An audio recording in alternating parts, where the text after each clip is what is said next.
And if I knew better, Right. I would have did better. But it's just, that's the biggest, I think about that every day, Yeah.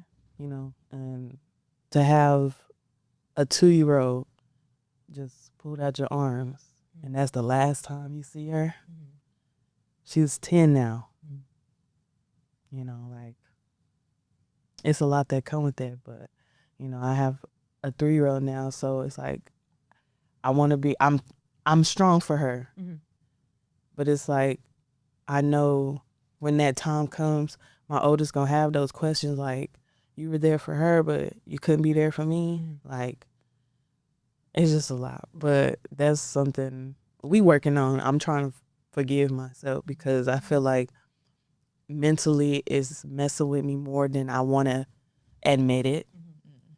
But that's, Girl, you know.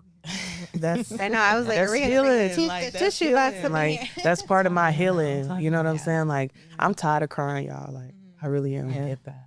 I get it. So it's like, I didn't cry the river. I didn't, what else is there left to do? I have to make a way. Like, Right. you know? So that's what I'm doing.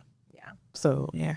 I laugh to keep from crying. Yeah. You know, I'm the same. and just maybe if you start now and start doing little keepsakes that you can keep so that once she turns 18, you know, there's some memories that you can share with her, and just, you know, these are some things that maybe we did on your born days, or these are some things that, you know, I wanted you there for that you couldn't be there for, but I documented everything so that you could share in that moment once you're able to, you know, because you can't change what they doing, you know, but you can change what happens between y'all two once she's legally able to reach out to you. You know, and we know it's going to happen because of, you know, how she is and what she's already been doing. But, you know, so We just just taking it, yeah. day by day. You know what I'm saying? I think that's like one of the biggest things too, is that it's just the feeling of guilt, or those things that we feel very guilty of all the time. And some of those things, you know, we can let go, but some of them you can't. I think one of my pain points, I guess, is my relationship with my family in general. I do feel guilty as like being the oldest of 8 that I'm not as present for my siblings. But again, we all kind of grew up in different households. And so I do my best to reach out. But, you know, my sister just had my nephews, twins, 2 months ago, and I'm not able to go and see them, you know, so I kind of feel guilty of things like that, or not being present for my niece and nephews. And not maybe I feel like I could have done more for my siblings more than I have. And I think another big piece is having young parents. My parents had me at 16 and 17. And me and my dad are like this.